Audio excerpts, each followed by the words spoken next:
যুবক, আমার পরিচয় তুমি দুনিয়ার কোনো সাধারণ মানুষ আমি না, আমি হলাম জামানার নবী মুহাম্মাদুর রাসূলুল্লাহ। যুবক ডাক দিয়া বলে, নবী আমার, আমি জানতে চাই এই বিশাল এই মরুভূমির মাঝে যেখানে কোনো মানুষ নাই, বলেন আপনি এখানে কিভাবে আসলেন?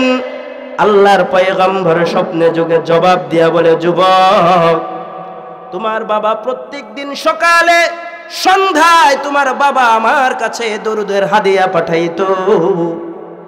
আমি আজকে সকাল চলে গেল, সন্ধ্যা চলে গেল, কোনো ফেরেশতা আমার কাছে তোমার দরুদের বাবার দরুদের হাদিয়া নিয়ে আসে নাই। আমি ফেরেশতাকে ডাক দিয়া বললাম, ফেরেশতা, ওই যে একটা যুবক প্রত্যেক দিন আমার কাছে দরুদের হাদিয়া পাঠায়, হে ফেরেশতা, আমি জানতে চাই আজকে সারা দিন হয়ে গেল দরুদের হাদিয়া কেন আসলো না? এবার ফেরেশতা বলে, নবী আমার, আপনার ওই বান্দাটা আপনার রওজা জিয়ারত করতে আসতেছিল, প্রতিমধ্যে আজরাইল এসে তার জানটা কবজ করে নিছে।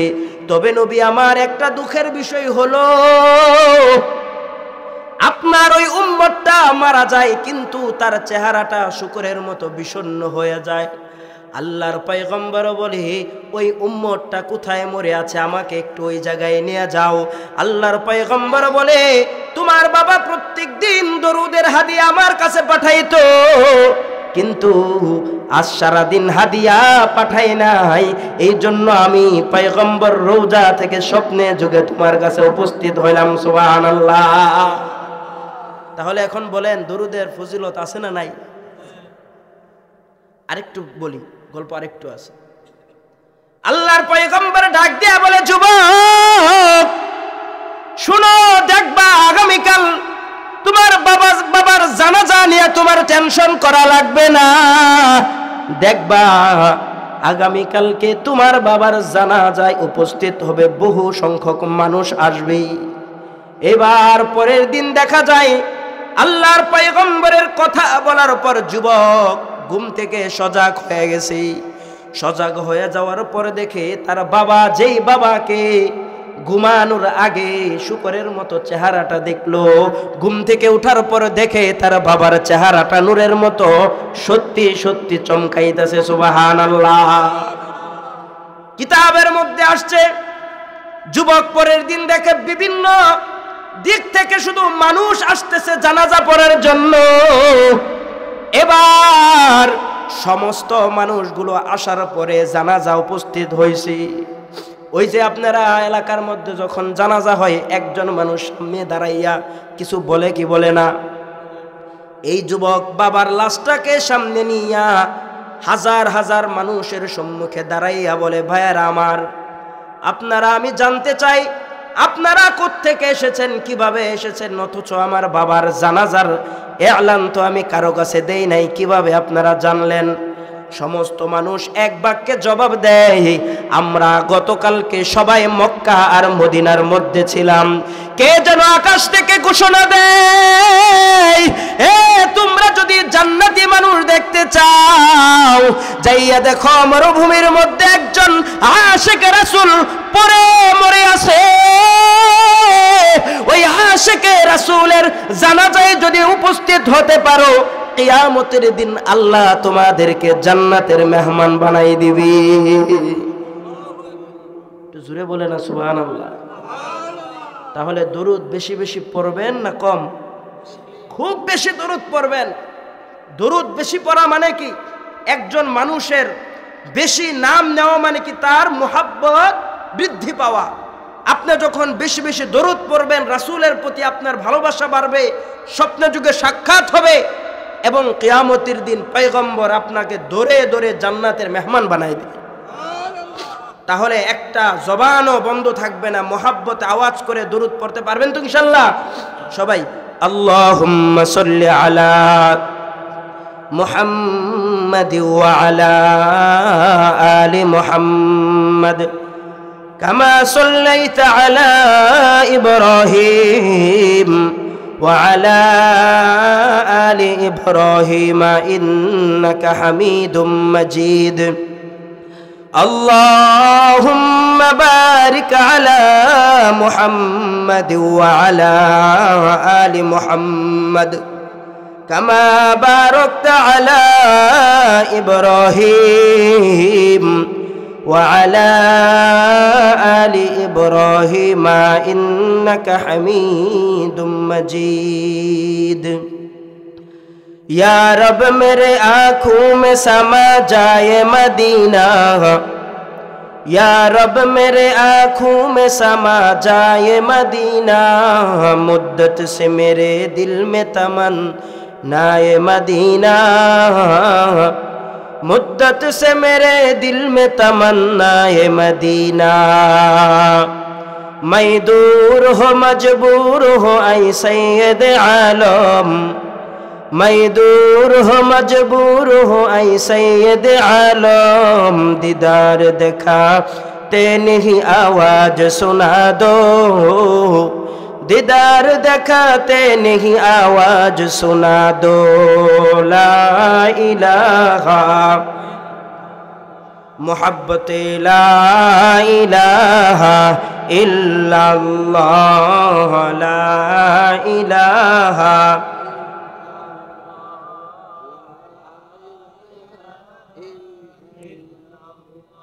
لا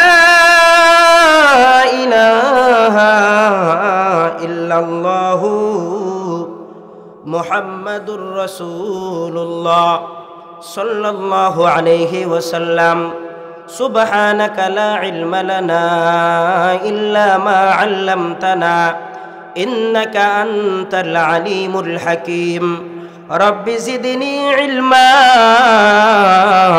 رب اشرح لي صدري ويسر لي أمري واحلل عقدة من لساني يفقه قولي رب يسر ولا تعسر وتمم علينا بالخير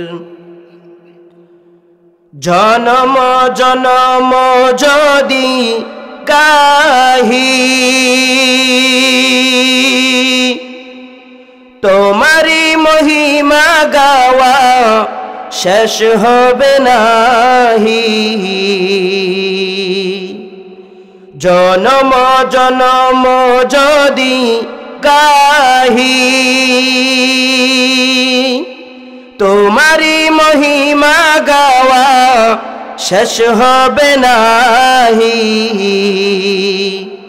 ভোরে ও ভোরে না যেন সাহারায়ে প্রাণ তুমি রহমান তুমি মেহেরবান তুমি রহমান তুমি মেহেরবান চিৎকার দিয়ে বলি আল্লাহু আকবার।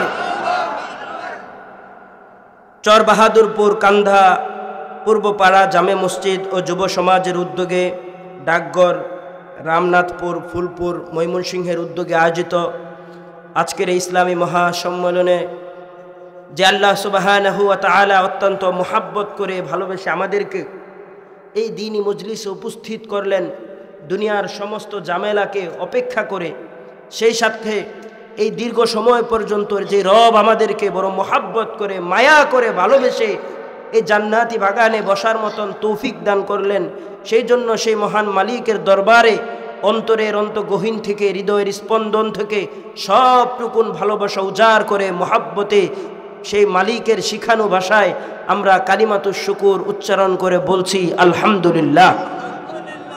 একটু আওয়াজ দিয়ে বলেন তো আমরা এখানে এসেছি, আমাদেরকে নিয়ে এসেছেন কে? সবাই বলেন। সম্মান দেনেওয়ালা কে?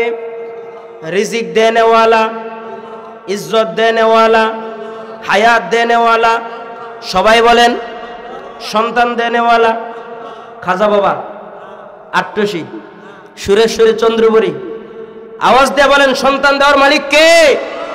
সাত তবক আসমান ও জমিনের একচ্ছত্র মালিক, আওয়াজ দিয়ে বলেন একজন, তিনি কে? সেই আল্লাহ সুবহানাহু ওয়া তাআলা ছাড়া পৃথিবীতে কোনো ক্ষমতাধর পরাশক্তি আছে? সবাই বলেন না। আমার ভাইরা বন্ধুরা, সেই আল্লাহ সুবহানাহু ওয়া তাআলার ইশারা, ইচ্ছা, ইঙ্গিত ছাড়া পৃথিবীর কোনো মানুষ তার ব্যক্তিত্ব এবং তার ক্ষমতা দুনিয়াতে প্রতিষ্ঠিত করতে পারে? যদি পারত, যেই ফ্যাসিস্ট সরকার বিগত 16টি বছর দেশের প্রত্যেকটি মানুষকে, কি রিক্সা চালক, ভ্যান চালক, দিনমজুর, খেটে খাওয়া মানুষ, ছাত্র, কি আলেম উলামা, তাদেরকে বছরকে বছর কারারুদ্ধ করে রেখেছে শুধুমাত্র তার ক্ষমতাকে চিরস্থায়ী করার জন্য। আওয়াজ দিয়ে বলেন, আমার রব যখন চেয়েছে এই ফ্যাসিস্ট সরকার এক সেকেন্ডও কি এদেশে টিকতে পেরেছে? তাহলে আওয়াজ দিয়ে বলেন, সকল ক্ষমতার মালিককে? সেই আল্লাহ যদি চায়, পৃথিবীর কোনো পরাশক্তি নাই, পৃথিবীর কোনো সুপার পাওয়ার নাই, ইসলামকে এই পৃথিবী থেকে চিরতরে মুছে দিবে। কথা বলেন ঠিক কিনা?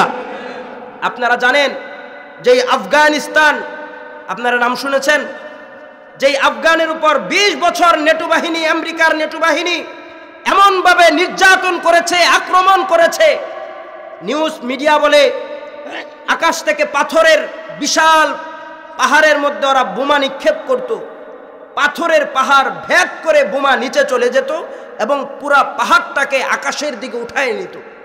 20 বছর পর্যন্ত ওরা মুসলমানদের উপর নির্যাতন করেছে। 20 বছর পরে সাধারণ তালেবুল ইলম কিছু মানুষ, তারা আল্লাহু আকবার নারায়ে তাকবীর দিয়ে যখন রাজপথে অবতরণ হয়েছে, আমেরিকার নেটো বাহিনী লঙ্গি গামছা নিয়ে পালাতে বাধ্য হয়েছে। কথা বলেন ঠিক কিনা? ও মুসলমান, ঠিক তেমনি ভাবে আমরা দেখেছি যেই ফ্যাসিস্ট সরকার 16টি বছর এদেশের প্রত্যেকটা মানুষকে নির্যাতন করেছে। যখন কৃষক, দিনমজুর, সরকারি চাকরিজীবী প্রত্যেকটা মানুষ তার স্থান থেকে যখন আন্দোলনের দুর্বার আন্দোলন গড়ে তুলে তাকবীর ধ্বনি দিয়ে রাজপথে অবতরণ করেছে, ফ্যাসিস্ট হাসিনা এদেশ থেকে পালাতে বাধ্য হয়েছে। কথা বলেন ঠিক কিনা? এখনো আমরা দেখতে পাচ্ছি ভারত আমাদের স্বাধীনতার পর থেকে নিয়ে অদ্যাবধি পর্যন্ত এদেশকে যেরকম ভাবে শোষণ করেছে, এখনো শোষণ করে যাচ্ছে। কথা বলেন ঠিক কিনা? কিন্তু পারবে? আল্লাহর যদি হুকুম না থাকে পারবে? কোনোদিনও পারবে না। এই জন্য মুসলমান আমাদেরকে মনে রাখতে হবে, ক্ষমতা থাকলেই চিরদিন থাকে না। এই জন্য ক্ষমতা থাকলেই দেখাতে হয় না। আমি প্রত্যেকটা কথা থেকে আপনাদেরকে একটা শিক্ষা দিতে চাই।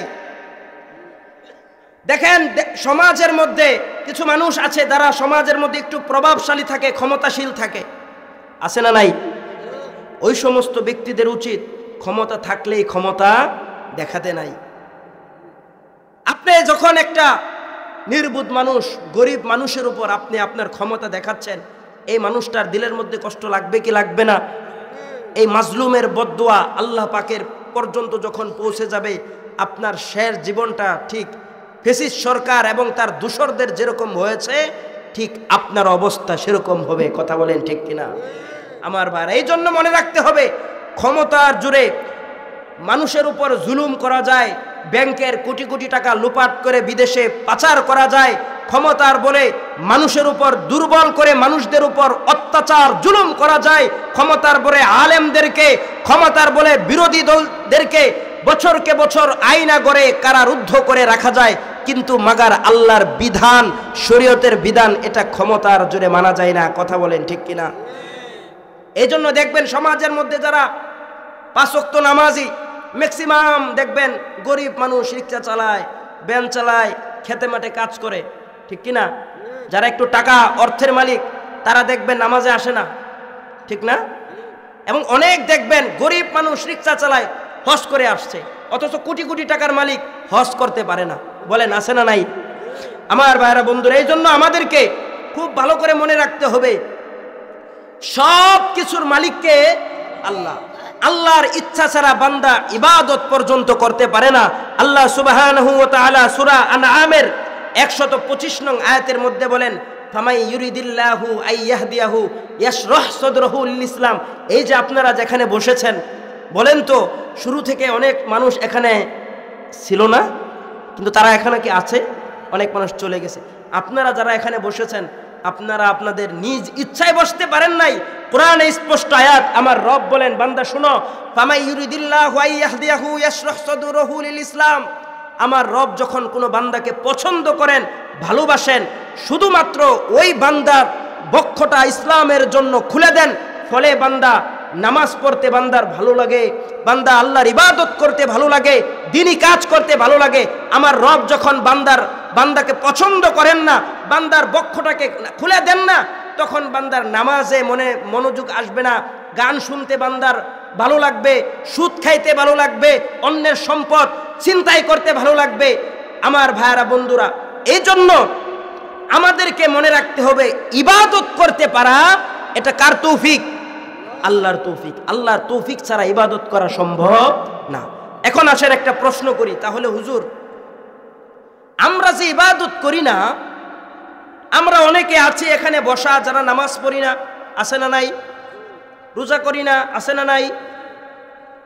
হজ ফরজ হয়েছে, করি না, ভালো কাজ করি না, 24 ঘন্টা গান বাদ্য বাজনা শুনি, সুদের সাথে সম্পর্ক, আছে না নাই? আমার ভাইরা, তাহলে এখন প্রশ্ন হইল, হুজুর, আমার আলোচনা কিন্তু বুঝতে হবে, আমি শুরুতেই বলছি, মনোযোগ না থাকলে বুঝবেন না, এবং যদি একটু মনোযোগ দিয়ে শুনেন আশা করি কিছু ফায়দা হবে এবং উঠার পরে মনে থাকবে। এই জন্য মনোযোগ থাকতে হবে, পারবে না ইনশাল্লাহ? এখন একটা প্রশ্ন হয়, হুজুর, আপনি বললেন ইবাদত করতে পারা এটা আল্লাহর তৌফিক।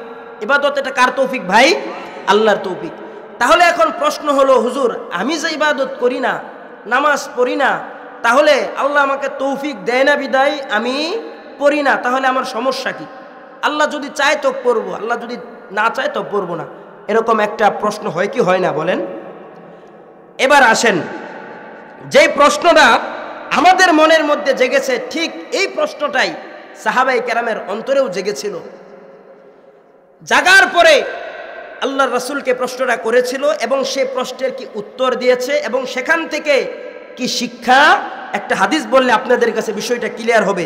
হাদিসটি এসেছে সহিহ মুসলিমের 6492 নং হাদিসের মধ্যে হাদিসটি এসেছে।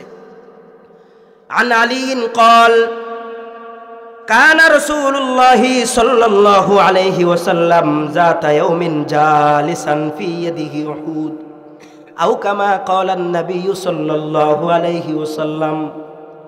হযরতে আলী রাদিয়াল্লাহু তাআলা আনহু বলেন, আল্লাহর পয়গম্বর একদিন বসা কোনো একটা জায়গার মধ্যে বসে আছেন। পয়গম্বর হাতের মধ্যে একটা কাঠি ছিল, পয়গম্বর কাঠি দ্বারা জমিনের মধ্যে আঁকাআঁকি করতেছে।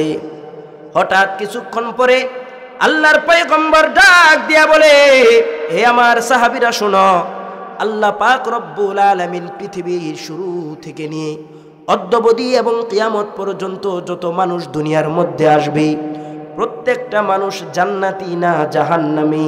আল্লাহ বান্দাকে সৃষ্টির আগেই আল্লাহ রব্বুল আলামিন বান্দার আমলনামায় লিখে দিয়েছে। অর্থাৎ বান্দাটা নাফরমান কিনা, বান্দাটা জান্নাতে যাবে কিনা, মৃত্যুর পরে বান্দাটা জাহান্নামে যাবে কিনা, আল্লাহ বান্দাকে সৃষ্টি করার আগেই ওই বান্দাকে আল্লাহ পাক রব্বুল আলামিন বান্দার আমলনামায় লিপিবদ্ধ করে দিয়েছে। এখন একটা প্রশ্ন হয়, হুজুর, আল্লাহ যদি সৃষ্টির আগে জান্নাতি না আমি জাহান্নামী এটা লিখে রাখে, তাহলে আমল করে লাভ কি? কথা বলেন ঠিক কিনা? কারণ অনেক মানুষ আছে সারা জীবন ইবাদত করছে, মৃত্যুর আগে নাফরমান হইয়া কবরে গেছে, আছে না নাই? আবার অনেক মানুষ আছে সারা জীবন গুনাহ করেছে, আকাম কুকাম করেছে, মৃত্যুর আগে ভালো হয়ে গেছে, ঈমান নিয়া কবরে গেছে, আছে না নাই? সাহাবায়ে কেরাম জিজ্ঞাসা করলেন, পয়গম্বর, তাহলে কি আমরা আল্লাহর উপর তাওয়াক্কুল করে বসে থাকবো? পয়গম্বর, আল্লাহ যদি আমাকে জান্নাতবাসী করে তাহলে আমি জান্নাতে চলে যাব, যেহেতু আল্লাহ আমার ভাগ্যে লিখে রাখছেন আমল না করলেও তো আমি জান্নাতি। আর যদি আমার আল্লাহ আমার নামটা জাহান্নামী বান্দার কাতারে লিপিবদ্ধ করে থাকে, তাহলে সারা জীবন আমল করলেও তো আমি জাহান্নামী। আল্লাহর পয়গম্বর বলেন, না রে বান্দা, না, শুনো, ইমালু, আমল করতে থাকো, ফাকুল্লু মুয়াসসারুন লিমা খুলিকা লাহু। আল্লাহ পাক রব্বুল আলামিন আমল করতে থাকো, আমল করতে থাকো। যাকে আল্লাহ যেই জন্য সৃষ্টি করেছে ওই কাজ তার জন্য আল্লাহ সহজ করে দিবে। তার মানে হলো আপনাকে যদি আল্লাহ জান্নাতের জন্য বানাইয়া থাকে, আপনার নামটা যদি জান্নাতি বান্দার কাতারে লিপিবদ্ধ করে থাকে, তাহলে আপনার নামাজ পড়তে ভালো লাগবে, আপনার রোজা করতে ভালো লাগবে। আপনার নামটা যদি জাহান্নামী বান্দার কাতারে লিপিবদ্ধ হয়, তাহলে আপনি, আল্লাহর পয়গম্বর বলেন ইমালু, আমল করতে থাকো। তোমাকে যদি আল্লাহ জান্নাতের জন্য সৃষ্টি করে থাকে, তাহলে তোমাকে আল্লাহ সেই কাজ করার জন্য সহজ করে দিবে। তুমি দেখবা তোমার নামাজ পড়তে ভালো লাগে। দেখবেন এলাকার মধ্যে কিছু মানুষ যারা নামাজ পড়ে, এদেরকে আপনি যতই বুঝান বাবা নামাজ পড়িস না, ওই বান্দা কিন্তু নামাজ থেকে দূরে যাবে না। কথা বলেন ঠিক কিনা? আর কিছু মানুষ আছে নামাজ পড়ে না, যত বুঝান ওরা জীবনেও মসজিদে আসে না। আসে না নাই? এমনকি জুমার নামাজেও আসে না। এরম পাবলিক আছে না নাই?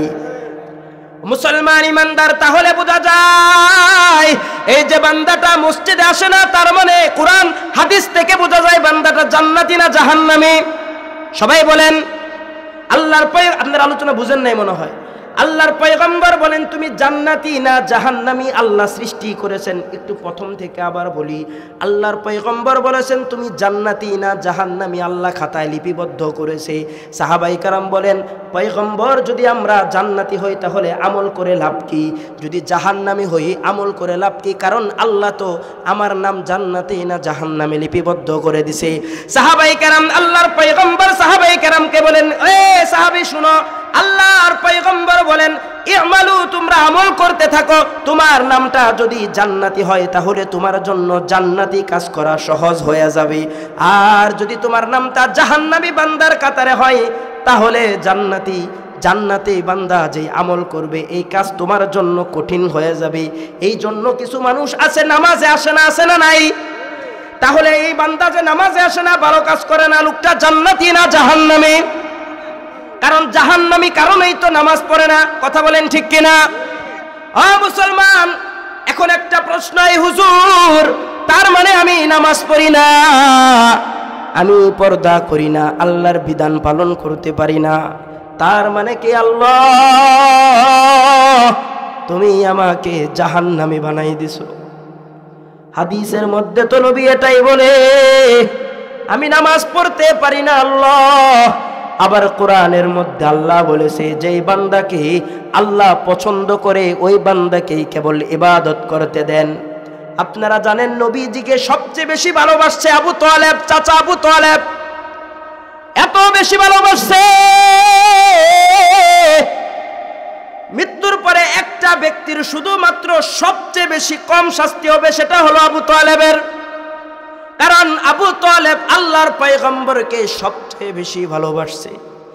আবু তালেব যখন ইন্তেকাল করে, ইন্তেকালের আগ মুহূর্ত আল্লাহর পয়গম্বর আবু তালেবের কাছে গেছে।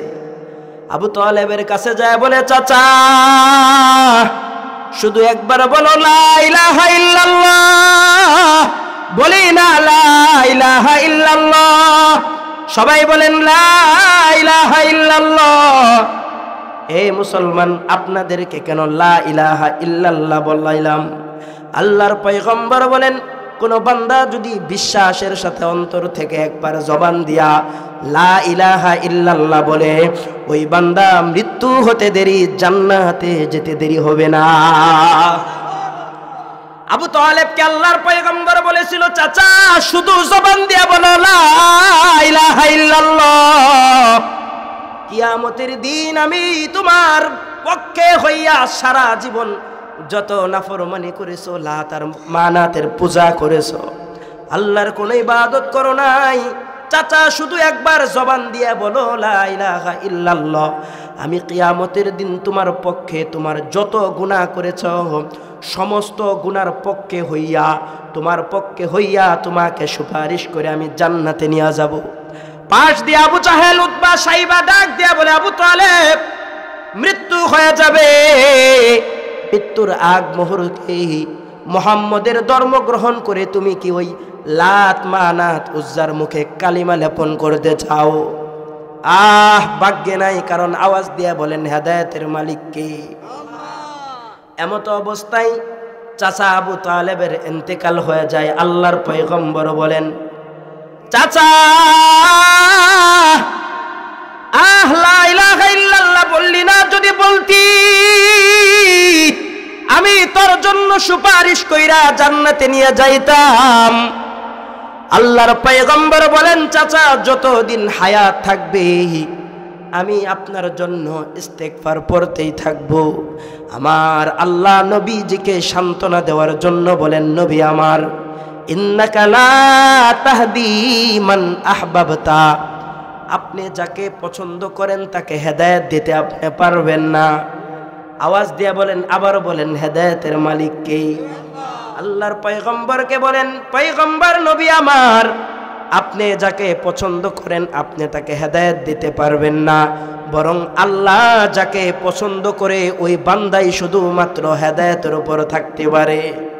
এবার আসেন, হেদায়েতের মালিক যেহেতু আল্লাহ, এখন প্রশ্ন হইল, হুজুর আমি নামাজ পড়ি না, রোজা করি না, পর্দা করি না, বেপরদায় চলি, ঘরের মধ্যে টিভি আছে, গান বাদ্য বাজনা শুনি, সুদের সাথে সম্পৃক্ত, আমি যত নাফরমানি আছে সব নাফরমানি আমি করি, তার মানে হুজুর আপনার আলোচনা থেকে বুঝলাম আমি জাহান্নামী।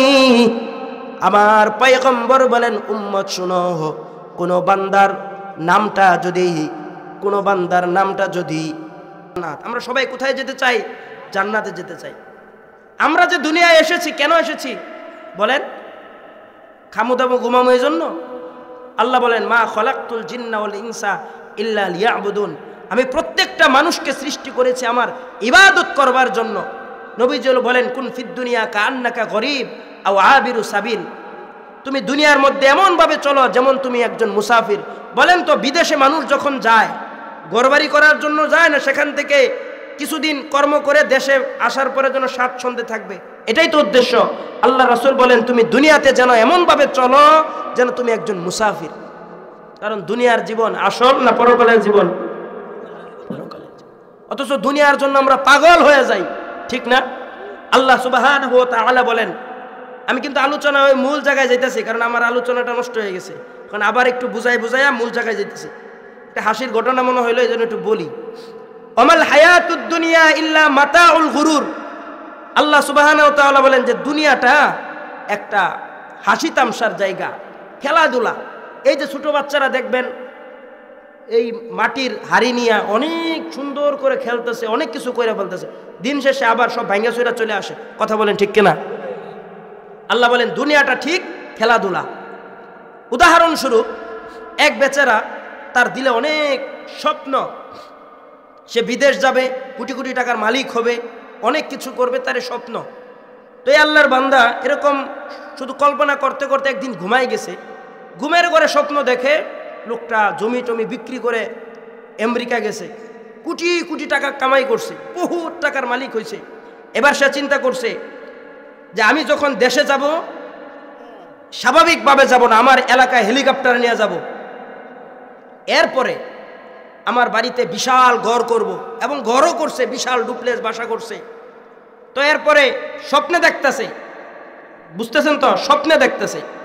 তো এই আল্লাহর বান্দার স্বপ্নে দেখতেছে যে বিশাল ঘর বাড়ি করছে, এবার আসার সময় হয়েছে, এবার হেলিকপ্টার নিয়ে ভাড়া করছে, করে আসতেছে।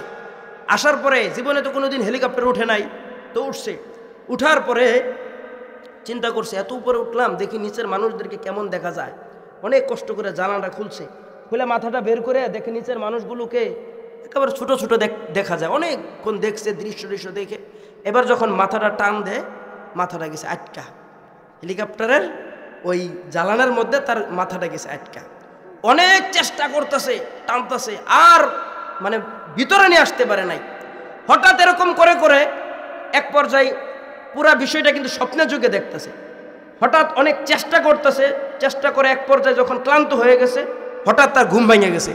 ঘুমায় দেখে সে যে রাতে ওই সিরা কাঁথা নিয়ে ঘুমাইছিল, ওই সিরা কাঁথা দিয়ে তার মাথাটা ঢুকে গেছে। বুঝতে পারছেন?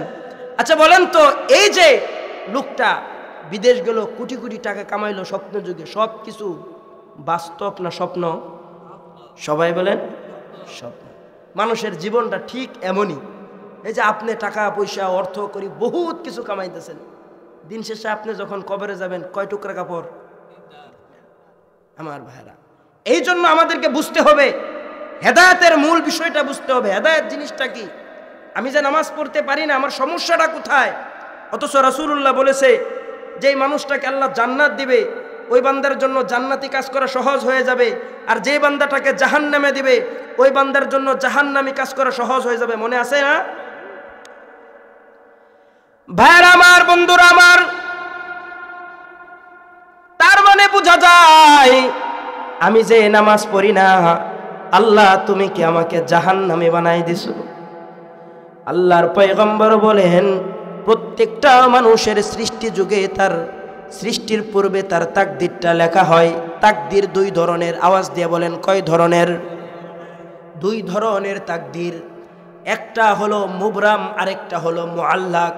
মুবরাম মানে যেটা নিশ্চিত হয়ে গেছে, আপনি কবে ইন্তেকাল করবেন, আপনি কবে কোথায় যাবেন, খাবার খাবেন, এটা একদম নিশ্চিত হয়ে গেছে। আরেকটা হলো মুআল্লাক, যেটা ঝুলন্ত। এই ঝুলন্ত তাকদীরটা বান্দা, আমার পয়গম্বর বলেন এই তাকদীরটা বান্দা বিভিন্ন আমলের মাধ্যমে পরিবর্তন হয়ে যায়। আল্লাহর পয়গম্বর বলেন আস-সাদকাতু তারুদ্দুল বালাই, যে দান সৎকার করলেন, দান সৎকার মাধ্যমে আপনার তাকদীরটা পরিবর্তন হয়ে যায়। মানে কি?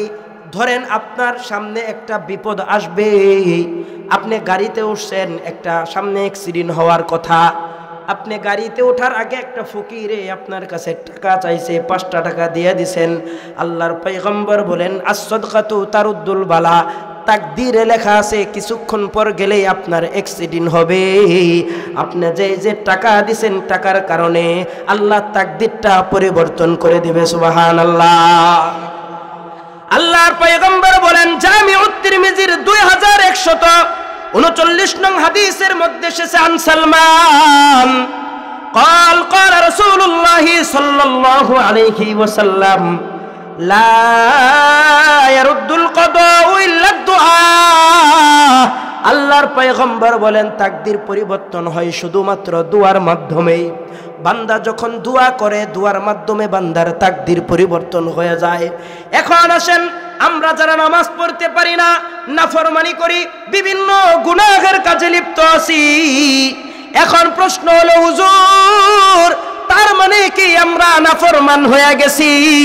আমার পয়গম্বর বলেন উম্মত, তুমি যদি নামাজ না পড়তে পারো, তোমার যদি নামাজ পড়তে ভালো না লাগে, তুমি যদি ইবাদত করতে যদি তোমার মজা না লাগে, তুমি আল্লাহর কাছে দোয়া করো, আল্লাহ আমাকে তুমি নামাজ পড়ার তৌফিক দিছো না, তার মানে কি আমাকে তুমি জাহান্নামী বানাই দিছো। আল্লাহ আমাকে তুমি পর্দা করতে দাও না, তার মানে কি আল্লাহ তুমি আমাকে জাহান্নামে দিয়ে দিবা। আমি তোমার ইবাদত করতে পারি না, তার মানে কি আল্লাহ তুমি আমাকে জাহান্নামী বানাই দিবা। আল্লাহ আমি তোমার জাহান্নামে যেতে চাই না, আমি তোমার জান্নাতে যেতে চাই। এ মুসলমান, নবীজি হাদিস দ্বারা বুঝাইতে চাই উম্মত শুনো, আপনি যখন আল্লাহ তাআলার কাছে দোয়া করবেন, আল্লাহ তুমি আমাকে নামাজ পড়ার তৌফিক দাও, তুমি আমাকে ইবাদত বন্দেগী করার তৌফিক দাও। নবীজি হাদিস দ্বারা বুঝাইতে চাই উম্মত, আপনি যখন বেশি বেশি আল্লাহর কাছে দোয়া করবেন, দোয়ার বদৌলতে আপনার নামটা যদি জাহান্নামী বান্দাদের কাতারে লিপিবদ্ধ হয়, আল্লাহর পয়গম্বর বলেন দোয়ার কারণে তাকদীরটা পরিবর্তন কইরা আল্লাহ আপনার নামটা জান্নাতি বান্দাদের কাতারে লিপিবদ্ধ করে দিবে। এই জন্য মুসলমান ভাইরা আমার, আমাদেরকে বেশি বেশি আল্লাহর কাছে দোয়া করতে হবে। আল্লাহ তুমি আমাকে ইবাদত করার তৌফিক দিতেছো না, তার মানে কি আমাকে জাহান্নামী বানাই দিবা? না না আল্লাহ, আমি জান্নাতে যেতে চাই, আমি তোমার জাহান্নামে যেতে চাই না।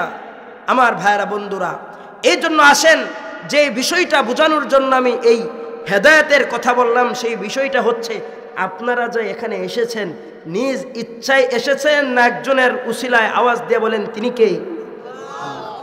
আল্লাহ বড় মুহাব্বত করে আমাদেরকে এখানে নিয়ে এসেছেন। এখন তো রাত 11:30 বাজে। এই যে গভীর রাত পর্যন্ত আপনারা এখানে বসেছেন, জানেন কি ফজিলত আপনাদের? আল্লাহ কত সওয়াব আপনাদের জন্য রেখেছে। চরমুনাইর পীর শামসুল হক ফরিদপুরি রহমতুল্লাহ আলাই এবং অসংখ্য উলামায়ে কেরাম বলেন যে যারা দ্বীনি মজলিসের মধ্যে বসার পরে যতক্ষণ এরা বসে থাকবে এবং মজলিস থেকে যখন উঠে যায়, আল্লাহ সুবহানাহু ওয়া তাআলা কম পক্ষে এক একজনের আমল নামায় 50 লক্ষ করে নেকি লিপিবদ্ধ করে দেন। তাখরিজুল ইহয়া নামক কিতাবের মধ্যে আছে আল্লাহ পাক রব্বুল আলামিন কিয়ামতের ময়দানে আরশে আজিমের পাশে বিশাল এক নূরের মিম্বার বানাইবেন। আল্লাহর পয়গম্বর বলেন লিবাসুহুম নূরুন ওয়া উজুহুহুম নূর। ওই নূরের মিম্বারে যারা বসবে তাদের চেহারা থেকে নূর চমকাইবে, ওই যারা বসবে তাদের পোশাক থেকে নূর চমকাইবে। সাহাবায়ে কেরাম জিজ্ঞেস করলেন, নবী আমার, কঠিন ওই বিপদে যেই দিন সন্তান বাবাকে চিনবে না, বাবা সন্তানের পরিচয় দিবে না, মা সন্তানের পরিচয় দিবে না, নবী আমার, ওই কঠিন কিয়ামতের ময়দানে এমন সৌভাগ্যবান ব্যক্তি কারা যাদেরকে আল্লাহ নূরের মিম্বারে বসাইবে? সাহাবায়ে কেরামকে পয়গম্বর বলেন 3 শ্রেণীর মানুষকে আল্লাহ ওই নূরের মিম্বারে বসাইবেন। আওয়াজ দিয়া বলেন কয় শ্রেণীর মানুষ? সবাই বলেন কয় শ্রেণীর? 1 নাম্বার হলো আল মুতাহাব্বুনা ফিল্লাহ, 2 নাম্বার হলো আল মুতাজালিসুনা ফিল্লাহ, 3 নাম্বার হলো আল মুতাওয়াজিরুনা ফিল্লাহ। 1 নাম্বার আল মুতাহাব্বুনা ফিল্লাহ মানে দুনিয়ার মধ্যে একজন আরেকজনকে যখন আল্লাহর জন্য ভালোবাসবে, আল্লাহর পয়গম্বর বলেন ওই বান্দাটাকে আল্লাহ ওই নূরের মিম্বারে বসাই দিবে। এই জন্য জবাব দেন, আমি আমার সন্তানকে ভালোবাসবো কার জন্য? ভাইকে ভালোবাসতে হবে কার জন্য? সবাই বলেন কার জন্য? বন্ধুকে ভালোবাসবো কার জন্য? নেতাকে ভালোবাসতে হবে কার জন্য? কিন্তু এখন মানুষকে ভালোবাসে না, কারণ যতক্ষণ স্বার্থ আছে ততক্ষণ ভালোবাসা আছে। স্বার্থ শেষ, আপন ভাইকেও চিনতে পারে না। কথা বলেন ঠিক কিনা? এখন সবাই স্বার্থের পিছনে দৌড়ায়। স্বার্থ যতক্ষণ আছে ভালোবাসা ততক্ষণ আছে। স্বার্থ যখন শেষ, নেতা হেলিকপ্টার নিয়ে দিল্লিতে চলে যায়, সাধারণ মানুষদেরকে বিপদে ফেলে যায়। কথা বলেন ঠিক কিনা? এখন তো মানুষ নেতার পিছে দৌড়ায় স্বার্থের জন্য, ঠিক না?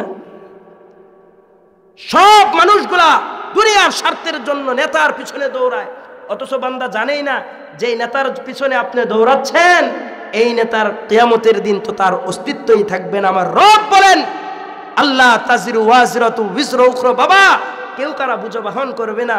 আজকে যেই নেতার জন্য জীবন যৌবন সব উৎসর্গ করে দিচ্ছেন, মানুষের উপর জুলুম অত্যাচার করছেন, মনে রাখবেন কিয়ামতের দিন এই নেতা রব্বে করিমের দরবারে দাঁড়াবে, তখন আপনি নেতার কাছে যাবেন, এই নেতারই তো অস্তিত্ব থাকবে না, আপনার অস্তিত্ব তো দূরের কথা। কথা বলেন ঠিক কিনা? এই জন্য আমি একটা সঙ্গীত সব জায়গায় বলি, আপনাদের এখানে বলতে চাই, আপনারা শুনবেন। ও আমার দেশের মানুষ একটা কথা শুন, আওয়ামী লীগ আর বিএমপি কেউ নয় তোর আপন। ঠিক কিনা? যেই নেতারি লাইগা তুমি ফাটাইলা ভাইয়ের মাথা, বিপদকালে ভাই পাইবা না নেতা। যেই নেতারা ভাগ করেছে আমগো দলে দলে, সেই নেতারা এক টেবিলে খাই সিগারেট পানি।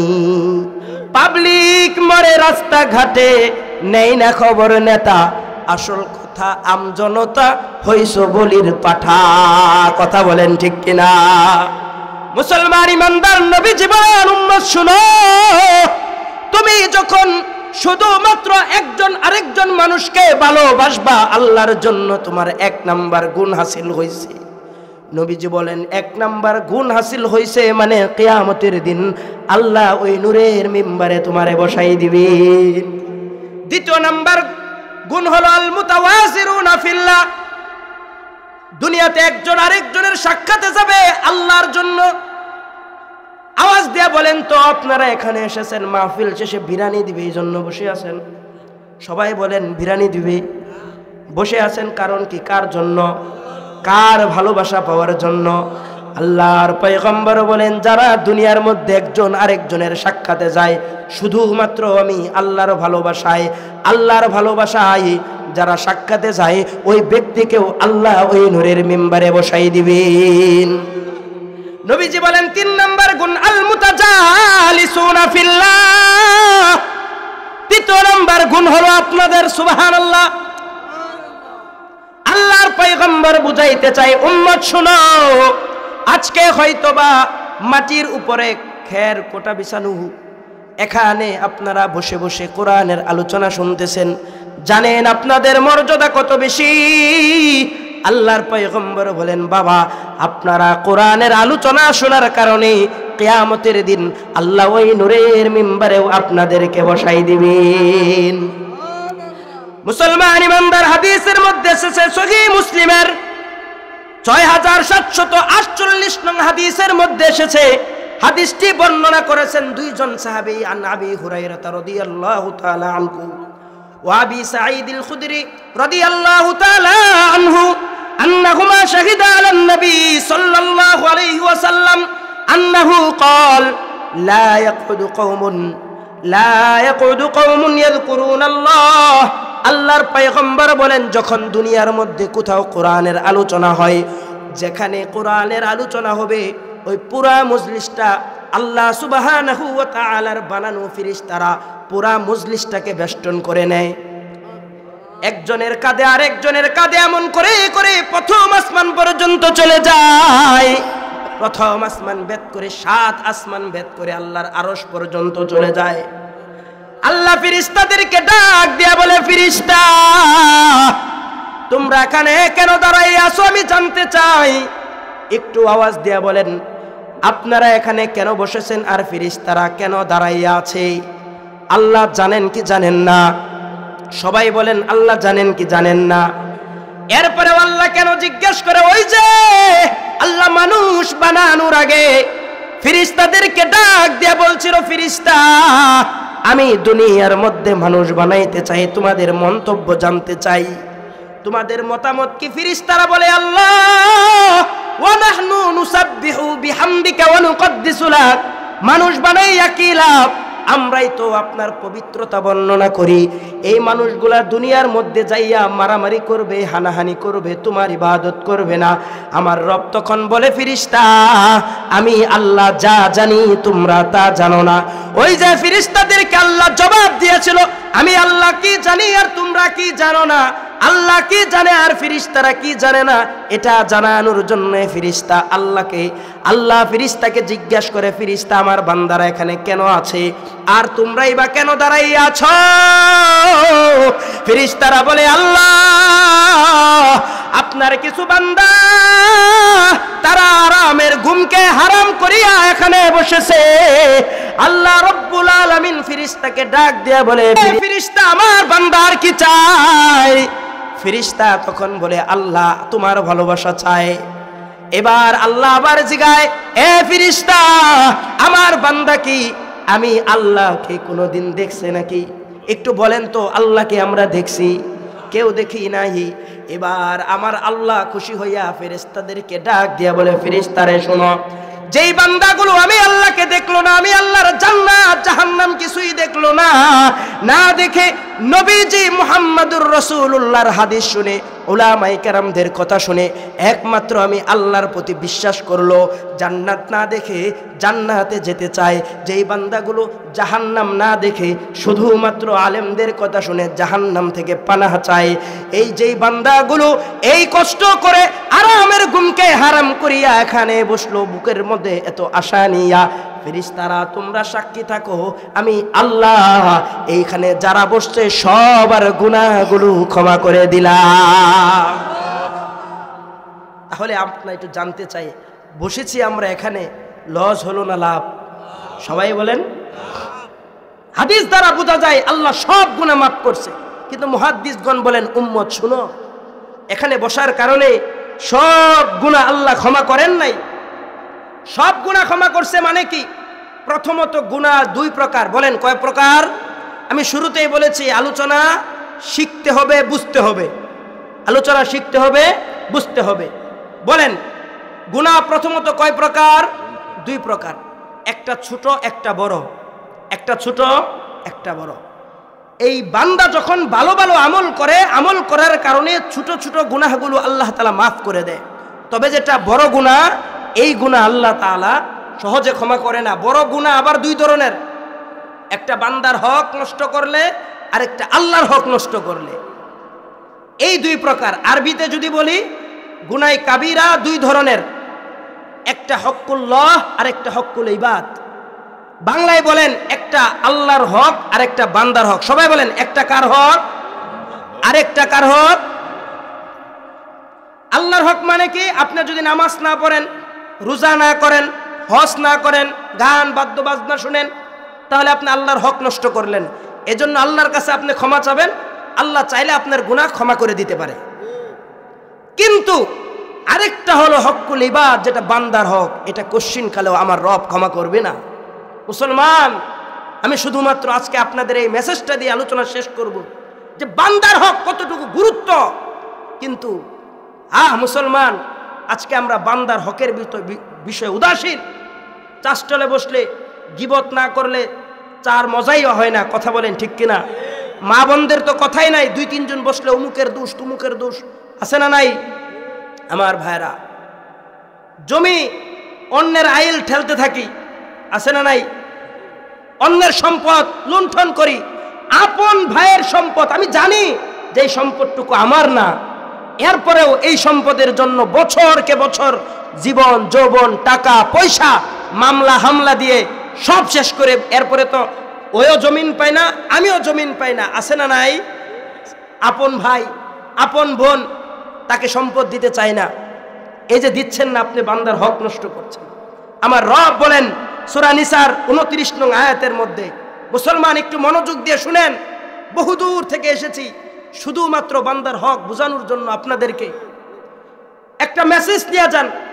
হাসি তামসা কান্না এগুলো করলে তো মজা লাগবে, কিছুক্ষণ রুহের খোরাক হবে, কিন্তু কিছু কথা শিখে যান, কাজে লাগবে। বান্দার হকের বিষয়ে আমরা উদাসীন। কত যে ভয়াবহ বান্দার হক, কোরআন থেকে বুঝাইলে দলিল দিলে তখন বুঝতে পারবেন বান্দার হক কতটুকু গুরুত্ব। আল্লাহ সুবহানাহু ওয়া তাআলা সূরা নিসার 29 নং আয়াতের মধ্যে বলেন, ইয়া আইয়ুহাল্লাযীনা আমানু লা তাকুলু আমওয়ালাকুম বাইনাকুম বিল বাতিল। হে দুনিয়ার মানুষ, যদি ইমানদার দাবি করো নিজেকে, যদি জান্নাতের আশা থাকে, জাহান্নামের ভয় থাকে, বান্দার হক নষ্ট করো না, বান্দার হক নষ্ট করো না। আল্লাহ সুবহানাহু ওয়া তাআলা সূরা হুজরার 12 নং আয়াতের মধ্যে বলেন, ইয়া আইয়ুহাল্লাযীনা আমানু ইজতানিবু, হে ঈমানদারগণ, ইজতানিবু কাসীরাম মিনাজ জন।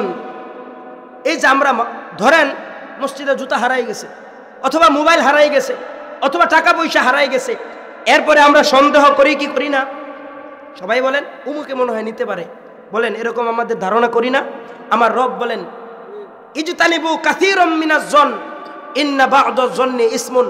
তোমরা মানুষের প্রতি শুধু শুধু মন্দ ধারণা করো না। এরপরে আমার রব কি বলে দেখেন, ওয়ালা ইয়াগতাব বা'দুকুম বা'দা, তোমরা একে অপরের গীবত করো না। এরপরে আমার রব দেখেন আরো কঠিন ভাবে আমাদেরকে একটা প্রশ্ন করছেন, আইয়ুহিব্বু আহাদুকুম লাহমা আখিহি মাইতা। তোমার আপন ভাই মারা গেল, তুমি চিন্তা করলা বহুদিন ধরে গোশত খাই না, এই ভাইকে কেটে টুকরো টুকরো করে রান্না করে খেয়ে ফেলাই। আইয়ুহিব্বু আহাদুকুম, আপনারা কি এটা পছন্দ করবেন? সবাই বলেন পছন্দ করবেন? আমার রব বলেন ফাকারিহতুমু, এই বান্দা আমি জানি তুমি এটাকে অপছন্দ করবা, এটাকে তুমি পছন্দ করবা না। এজন্য আমার রব বলেন তুমি যখন তোমার ভাইয়ের গীবত করলা, মানে তুমি আপন ভাইয়ের গোশত খাইলা। নাউজুবিল্লাহ। আল্লাহ সুবহানাহু ওয়া তাআলার পয়গম্বর মুহাম্মদুর রাসূলুল্লাহ সাল্লাল্লাহু আলাইহি সাল্লাম একটা হাদিস বর্ণনা করেছেন। হাদিসটি এসেছে আত-তারগীব ওয়াত তাহরিবের 1690 নং হাদিস। আল্লাহর পয়গম্বর বলেন আল গীবাতু আশাদ্দু মিনাজ জিনা। বান্দা যখন গীবত করে, বলেন কি করে? গীবত করে। এটা জিনা ব্যভিচার থেকে আরো নিকৃষ্ট। সাহাবায়ে কেরাম জিজ্ঞেস করলো মানে কি ইয়া রাসূলুল্লাহ? গীবত করা এটা জিনার থেকে আরো মারাত্মক। আল্লাহর পয়গম্বর বলে শুনো, কেউ যদি জিনা করে আল্লাহর কাছে তওবা করলে ক্ষমা করে দেয় আল্লাহ, কিন্তু যখন গীবত করে, গীবত করার কারণে বান্দার হক নষ্ট করে, আর হক নষ্ট করলে এটার জিম্মাদার আমি না, এটাকে বান্দার কাছে তওবা করতে হবে, নতুবা কোনোদিন আমি আল্লাহ ওই বান্দাকে ক্ষমা করব না।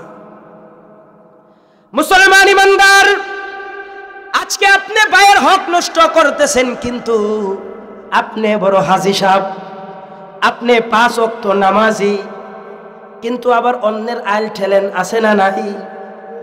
এই মুসলমান, শুধুমাত্র ভাইয়ের হক অন্যের হক নষ্ট করলে কি ক্ষতি? সামান্য একটা উদাহরণ দিয়ে আলোচনাটা শেষ করব। কিয়ামতের দিন এমন হবে, একজন নামাজি, কোরআন পড়নেওয়ালা, আলেম, বুজুর্গ, বহু আবেদ আল্লাহর দরবারে দাঁড়াইবে। দাঁড়ানোর পরে বান্দার আমল নামাটা মিজানের পাল্লায় ওজন দেওয়া হবে। ওজন দেওয়ার পরে বান্দার ডান হাতে আমল নামাটা পাবে। পাওয়ার পরে বান্দাটাকে বিশাল জান্নাতি গাড়ি বহর দিয়া, সংবর্ধনা দিয়া দিয়া জান্নাতের দিকে নিয়ে যেতে থাকবে। প্রতিমধ্যে একজন নাফরমান, যে বান্দা জীবনে নামাজ পড়ে নাই, গুনাহ করছে, আকাম কুকাম করছে, ইবাদত বন্দেগী নাই, ওই বান্দারও আমল নামাটা মিজানের পাল্লায় ওজন দেওয়া হয়েছে। ওজন দেওয়ার পরে বান্দার বাম হাতে আমল নামা আসছে, তাও কেমন করে? কিতাবের মধ্যে এসেছে, বান্দার বুকটা চিরে বাম হাতটা ভিতর দিকে ঢুকাইয়া পিছন দিকে বের করিয়া এরপরে বান্দার ওই বদ আমল নামাগুলো দেওয়া হবে। এমন একটা নাফরমান বান্দা বিশাল ওই জান্নাতি গাড়ি বহরের সম্মুখে দাঁড়াই যাবে। দাঁড়ানোর পরে বলবে, তোমরা একটু দাঁড়াও, ভিতরে যেই ব্যক্তিটা আছে তার সাথে একটু সাক্ষাৎ করতে চাই। আপনারা একটু আওয়াজ দিয়ে বলেন। উদাহরণস্বরূপ, আপনাদের এলাকার এমপি সাহেব যদি বিশাল ভিভিআইপি গাড়ির সংবর্ধনা দিয়ে যেতে থাকে, আমি একজন সাধারণ কৃষক মানুষ হিসাবে যদি আবেদন করি সাক্ষাৎ করতে চাই, সিকিউরিটি গার্ডটা সাক্ষাৎ করতে দিবে? সবাই বলেন দিবে। জাহান্নামী বান্দা যখন আবদার করবে সাক্ষাৎ করতে চাই, সমস্ত জান্নাতি বান্দাগুলো বলবে না না, জান্নাতি ফেরেশতারা বলবে না না, সাক্ষাৎ করতে দেওয়া যাবে না। এবার ওই জাহান্নামী বান্দা বলবে, যদি সাক্ষাৎ করতে না দাও, এক কদম জান্নাতের পথ থেকে সরব না, নড়ব না, যতক্ষণ না তার সাথে আমাকে সাক্ষাৎ করতে দিবা। এবার নাসুর বান্দা সরে না, ফেরেশতারাও সরাইতে পারে না। এবার একেবারে বাধ্য হইয়া ওই জান্নাতি বান্দাটাকে ভিতর থেকে বের কইরা জান্নাত জাহান্নামী বান্দার সম্মুখে যখন দাঁড় করাই দিবে, এবার দুই বান্দা কথা বলতে থাকবে। ওই নাফরমান জাহান্নামী বান্দা ওই জান্নাতি বান্দাকে বলবে, আতারিফুনি, তুমি কি আমাকে চিনো? জান্নাতি বান্দা বলবে, মা রাআইতু কত্তু, না না, তোমাকে আমি চিনি না, কোনোদিন তো তোমাকে দেখি না। এবার ওই নাফরমান বান্দা পরিচয় দিবে, উদাহরণস্বরূপ পরিচয় দিবে, এ বান্দা, তুমি আমাকে না চিনলে কি হবে, কিন্তু আমি ওই যে ফুলপুর মসজিদের সম্মুখে দাঁড়াইয়া দাঁড়াইয়া বাদাম বিক্রি করতাম, তুমি আমার মসজিদে দিয়ে নামাজ পড়তে যাইতা, মাঝে মধ্যে আমার দোকান থেকে বাদাম ক্রয় করতা, একটা বাদাম আমার অনুমতি ছাড়া ভালো না মন্দ এটা টেস্ট করার জন্য খায়া ফেলতে, আছে না নাই? সবাই বলেন আছে না নাই? এই বাদাম ওলা সেই দিন দাঁড়াই যাবে। অথবা আপনি যার গিবত করেছেন, সেই গিবত যার নামে করেছেন, সে দাঁড়াইয়ে বলবে, তুই না আমার নামে গিবত করে বেড়াইতি। অথবা আপনি নেতা মানুষ, পাবলিকের অর্থ সম্পদ লুণ্ঠন করেন, ওই পাবলিক কিয়ামতের দিন দাঁড়াই যাবে, কই আমার সম্পদ না তুমি লুণ্ঠন করেছিলা? ভাই হিসাবে ছোট ভাই দাঁড়াইয়া যাবে, বোন দাঁড়াইয়া যাবে, ভাই দুনিয়ার মধ্যে সম্পদ আমার থেকে জোরপূর্বক তুমি খেয়েছিলা। এবার জান্নাতি বান্দা অস্বীকার করবে, কোনোদিন করি নাই। জাহান্নামী বান্দা বলবে, তুই করেছিস। দুই বান্দার মাঝে যখন ঝগড়া লেগে যাবে, দুই বান্দাকে ফেরেশতারা আল্লাহ সুবহানাহু ওয়া তাআলার সম্মুখে দাঁড় করাই দিবে। এবার আমার আল্লাহর কাছে ফেরেশতা বলবে, আল্লাহ, এই জান্নাতি বান্দাটাকে জান্নাতে নিয়ে যেতে চাই, আপনার জাহান্নামী বান্দাটা বাধা দিচ্ছে, যেতে দেই না। কারণ কি? আপনার কাছে বিচার দিলাম, বিচারটা আপনি করেন। আমার রব তখন ডাক দিয়া বলবে, জান্নাতি বান্দা, আচ্ছা বলেন তো, এই যে জান্নাতি বান্দাটা ওই জাহান্নামী বান্দার হক নষ্ট করেছে, এটা আল্লাহ জানেন কি জানেন না? সবাই বলেন জানেন কি জানেন না? এখন চেয়ারম্যান সাহেবের কাছে বিচার নিয়ে গেছে, চেয়ারম্যান সাহেব বিচার জানে, জানার পরে যদি প্রমাণ ছাড়া সরাসরি এক পক্ষে বিচার করে তাহলে কি মানবে? কিন্তু প্রমাণ দিতে হবে। একটু শেষ করি। শুকরিয়া, জাযাকাল্লাহ। আল্লাহ তাআলা চেয়ারম্যান সাহেবের হায়াত বরকত বাড়াই দেন, সকল বলে আমিন। নেতা হলে এমন নেতা হইতে হবে, ঠিক না? মাঝখান দিয়ে আয়সা বলবে কথা বলতে চাই, 2-3 মিনিট কথা বলে আলোচনা নষ্ট করে দেবে, এরকম দরকার নাই। এরকম নেতা হইতে হবে, ঠিক না? এই যে উনি যে আমাকে সময় দিল, ভিতর থেকে দোয়া আসছে না বদদোয়া? দোয়া। এবং আপনারা খুশি হইলেন না বেজার হইলেন? এখন উনি যখন নির্বাচনে দাঁড়াইবে আপনাদের কাছে ভোট চাইতে হবে না এমনি দিয়ে দিবেন? কারণ মানুষের কর্ম তার পরিচয়, ঠিক কিনা? আল্লাহ তাআলা কবুল করুন, সকলে বলে আমিন। মুসলমান ইমানদার, এবার আল্লাহ সুবহানাহু ওয়া তাআলা জানে ওই নাফরমান বান্দার হক নষ্ট করেছে জান্নাতি বান্দা, এরপরেও আল্লাহ জিজ্ঞাসা করবে, কারণ প্রমাণ দিতে হবে। এবার জাহান্নামী বান্দাকে বলবে, এ বান্দা তোমার সমস্যা কি বলো? এবার জাহান্নামী বান্দা বলবে, আল্লাহ এই বান্দা তোমার ইবাদত করেছে কিন্তু আমার হক নষ্ট করেছে, আল্লাহ আমি সেই হকটা চাই। কারণ আল্লাহ আমি জানি আজকে এমন একটা দিন তোমার উম্মতের উলামায়ে কেরামগণ ঘোষণা দিয়ে দিছে এবং তুমি কোরআনের মধ্যেও বলে দিছো। আল্লাহ কোরআনের সূরা নিসার 40 নং আয়াতের মধ্যে বলেন, ইন্নাল্লাহা লা ইয়াযলিমু মিসকালা যাররা। কিয়ামতের দিন বান্দা আল্লাহ কারো উপর সামান্য পরিমাণ জুলুম করবে না। যে যেই পরিমাণ হক নষ্ট করেছেন তার পরিপূর্ণ প্রাপ্য আমার রব কিয়ামতের দিন বুঝাই দিবে। এবার এই বান্দা আল্লাহকে বলবে, আল্লাহ মাহফিলে গিয়ে শুনেছি আপনি ঘোষণা দিয়েছেন যদি কোনো বান্দা হক নষ্ট করে আজকের এই দিনে পরিপূর্ণ বুঝাই দিবেন। আল্লাহ আপনি তো জানেন এই বান্দাটা জান্নাতি বান্দা আমার হক নষ্ট করেছে, আমি চাই সে আমার হক বুঝাই দেখ তারপরে জান্নাতে যাক। এবার জান্নাতি বান্দাকে আল্লাহ ডাক দিয়া বলবে, বান্দা তুই তো হক নষ্ট করেছে, তার হক বুঝাই দে। জান্নাতি বান্দা ডাক দিয়া বলবে, আল্লাহ তুমি কিভাবে জানলা আমি হক নষ্ট করেছি? আমি তো হক নষ্ট করি নাই। এবার আমার আল্লাহ ডাক দিয়া বলে, বান্দা যদি প্রমাণ দিতে চাই, যদি প্রমাণ দিতে পারি তাহলে কি করবি? বলে, আল্লাহ যদি প্রমাণ দিতে পারো তাহলে আমি তোমার বিচার যেই বিচার করবা সেটাই মেনে নিব। এবার আল্লাহ বলে, এ জান্নাতি বান্দা আমি জানি তুমি আজকের দিনে প্রমাণ ছাড়া কথা বললে তুমি মানবা না, এজন্য আমি আল্লাহ তোমার পিছনে দুনিয়ার মধ্যে 4টা সিসি ক্যামেরা লাগাই রাখছি। আল্লাহু আকবার। আল্লাহ সুবহানাহু ওয়া তাআলা সূরা ইনফিতরের 11 এবং 12 নং আয়াতের মধ্যে বলেন, কিরামান কাতিবিনা ইয়ালামুনা মা তাফআলুন। প্রত্যেকটা মানুষের কাদের মধ্যে ফেরেশতা আছে। কার হক নষ্ট করেছেন? সুদ খাচ্ছেন, নামাজ পড়ছেন না, ব্যভিচার করেছেন, অন্যের বউ নিয়ে ভাগছেন, আছে না নাই? সব কিছু কিরামান কাতিবিন লিখে রাখতেছে।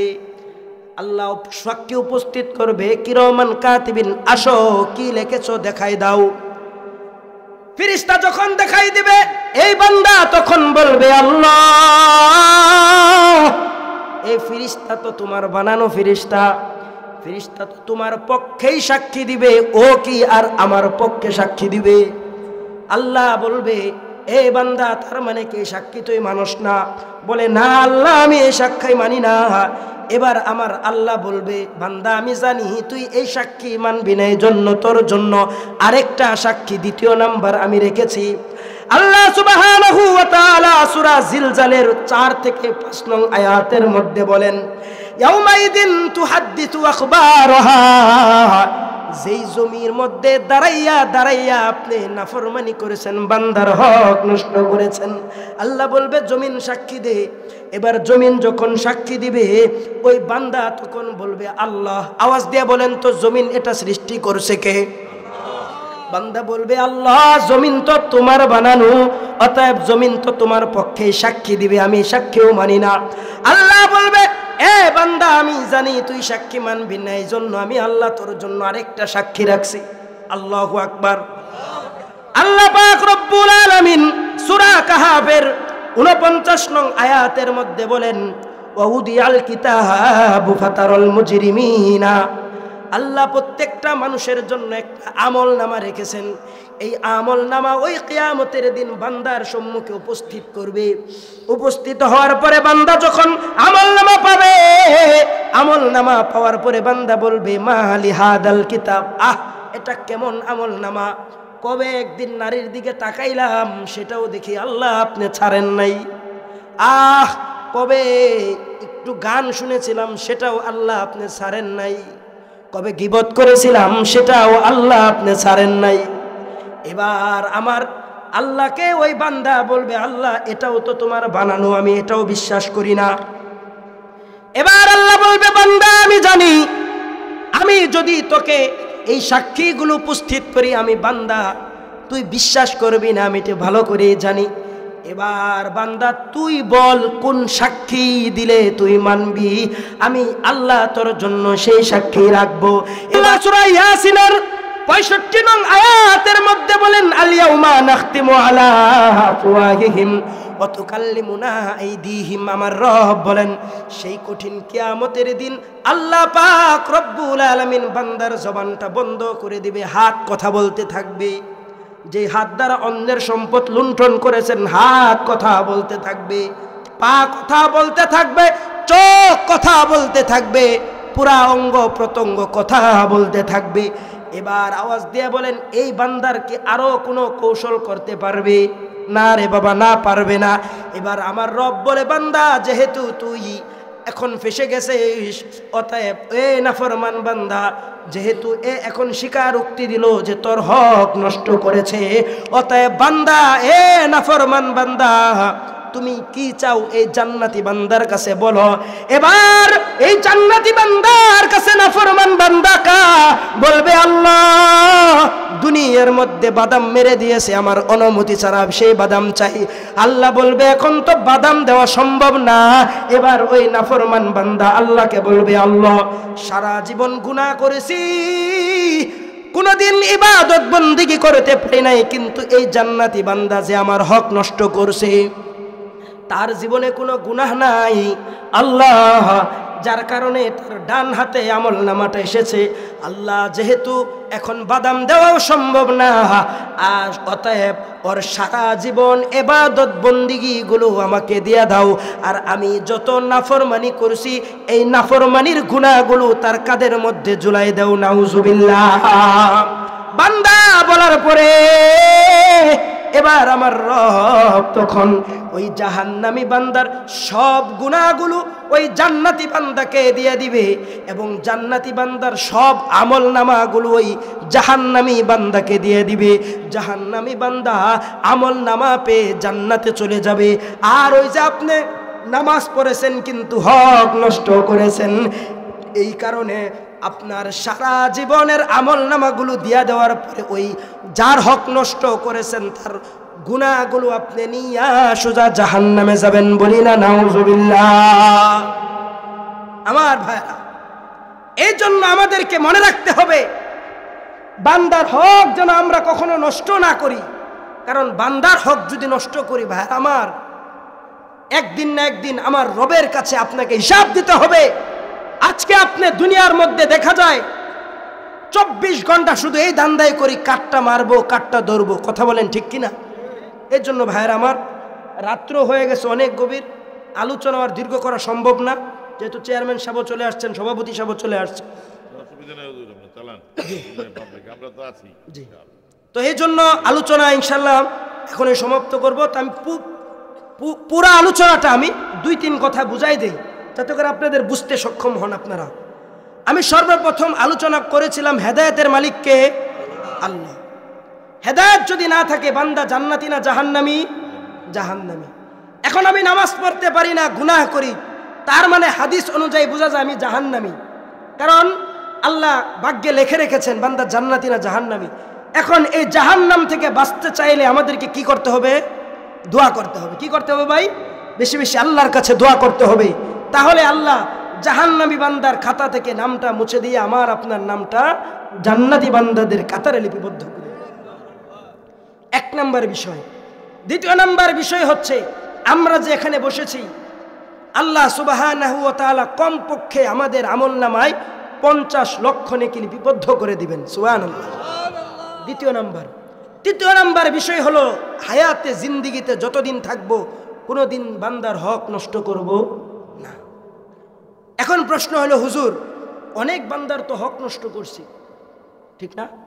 অনেক মানুষের গীবত করছি, ঠিক না? কিভাবে আমরা মুক্তি পাবো? আবার এমনও তো আছে যাদের হক নষ্ট করেছি তারা মারাও গেছে, কবরেও চলে গেছে, তাদের কাছে তো ক্ষমা চাওয়া সম্ভব না, ঠিক কিনা? এখন মাসআলা হলো, আপনি যেই বান্দার হক নষ্ট করেছেন তার জন্য বেশি বেশি দোয়া করেন। যদি তার টাকা মেরে দিয়ে থাকেন তার সন্তানের কাছে টাকাগুলো বুঝাই দেন। যদি সম্পদ মেরে থাকেন সম্পদটা বুঝাই দেন। আর যদি গীবত শিকায়ত করে থাকেন আল্লাহর কাছে বেশি বেশি দোয়া করেন, আল্লাহ এই বান্দাকে আপনি ক্ষমা করে দেন, ক্ষমা করে দেন, ক্ষমা করে দেন। যদি দোয়া করতে পারেন আপনার দোয়ার উসিলায় ওই ব্যক্তিটা মাপ পাওয়া যাবে। তো কিয়ামতের দিন বান্দা যদি মাপ পায় জান্নাতে চলে যায়, আপনার কোনো খোঁজখবরই থাকবে না, ঠিক কিনা? এই জন্য আমাদেরকে বেশি বেশি দোয়া করতে হবে। আর যদি আবারও বলি, আর যদি যার হক নষ্ট করেছেন সে যদি জীবিত থাকে, ভাইয়ের আমার, দুনিয়া চিরদিন থাকার জায়গা না, চিরদিন থাকার জায়গা না। যদি কারো হক নষ্ট করে থাকেন তার কাছে ক্ষমা চান। লজ্জা লাগতে পারে, এটা সাময়িক লজ্জা, কিন্তু আল্লাহ তাআলা দেখবেন জান্নাতের যাওয়ার জন্য বিশাল এক পথ আপনার সামনে আটকে যাবে, সেই পথ খুলে যাবে। আল্লাহ খুশি হয়ে কিয়ামতের দিন আপনাকে জান্নাতবাসী করে দেবে।